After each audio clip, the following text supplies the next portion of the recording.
up, Artesia High School? Welcome to the first episode of ATV. We're your hosts, Janet and... Hi man, and today's episode will feature a lot of stuff. Oh yeah, like what? Well, to start off, our students will be giving us an exclusive on how their first day of school went. We will also be interviewing the boss. We'll also be hearing words from our seniors.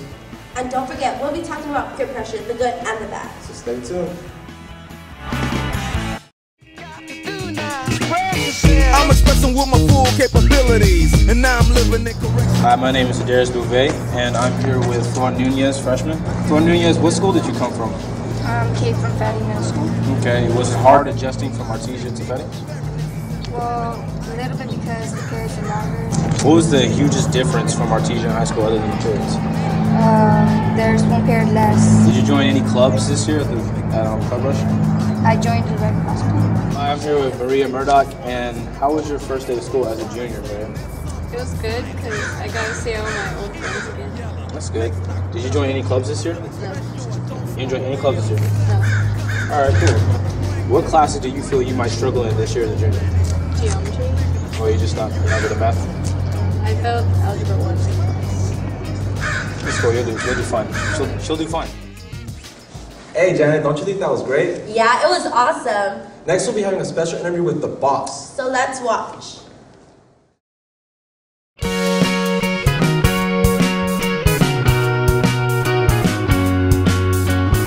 Good morning, Artesia High School. I'm Justin Vasquez, and I'm here giving an insight on Mr. Garcia, the principal at Artesia High School. What made you decide to become a principal?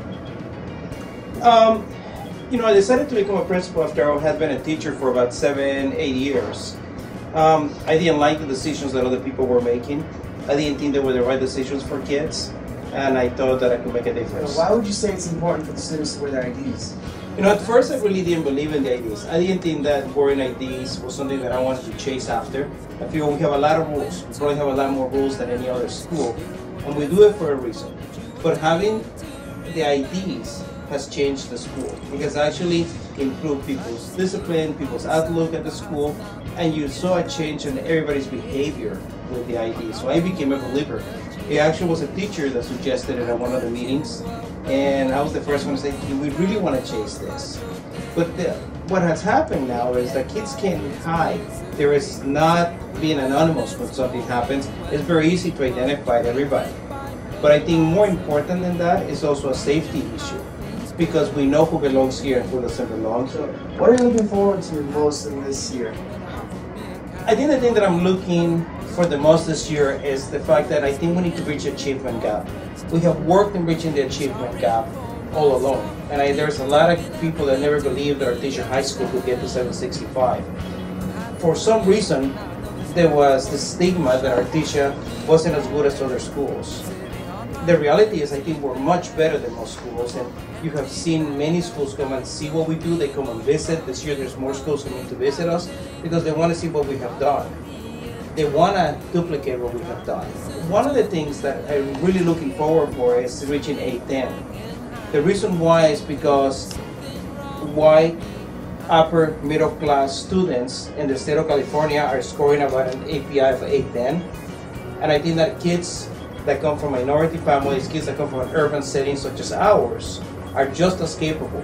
And that will basically reach the achievement gap. It will show the world that Artesia High School is just as good, that our kids are just as good. I know that they are. I have no doubt that they are already, but I think it's good for everybody else to know it. One of the things that I was going to announce the API rally, and I will announce it right for testing again, is that if we reach 810, I will allow for the use of cell phones on campus next year. That would be, I saw the reaction of a lot of people here, you're gonna be gone. But I would allow, if we reach 810, we will allow for the cell phones to be used at lunchtime and at snack, as long as we reach 810. Go after every coin like it was the last in the world, and protect the wayward child. But I'm a little lost sheep, I need my bo peep, you know I need my shepherd dear. Well, this has been a wonderful opportunity getting to know the boss of Artesia High School, Mr. Garcia. Thanks for tuning in. I'm Justin Vasquez. Back to you, Janet Hyman. Wow, that was cool. But now it's time for Senior Words of Wisdom with Marina Timmons. Wanna say with Ruth Lopez. So Ruth, if you could go back to freshman year, what would you change? I would have done everything I was supposed to, all my homework, not missed, failed any classes so I wouldn't miss any credits, listen to all my teachers. Basically that's to just do what I was supposed to be doing at the beginning. And for the new freshmen this year, you have any advice for them? School's first. No matter what anyone says, do your work. It's important.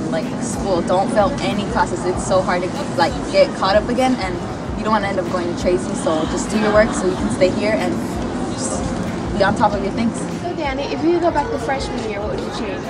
I'd probably try to be a more involved student, and I'd try to help out more around Artesia and helping this place, be better. So now we're here with Jasmine Gambino. So Jasmine, if you could go back to freshman year, what would you change?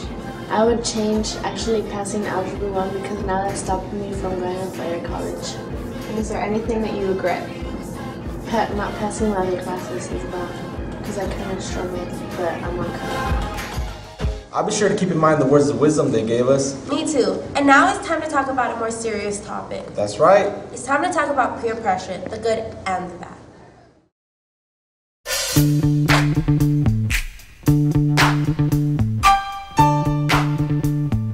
Hi, my name is Clarissa, and today we'll be talking about peer pressure and how it affects Artesia High School students.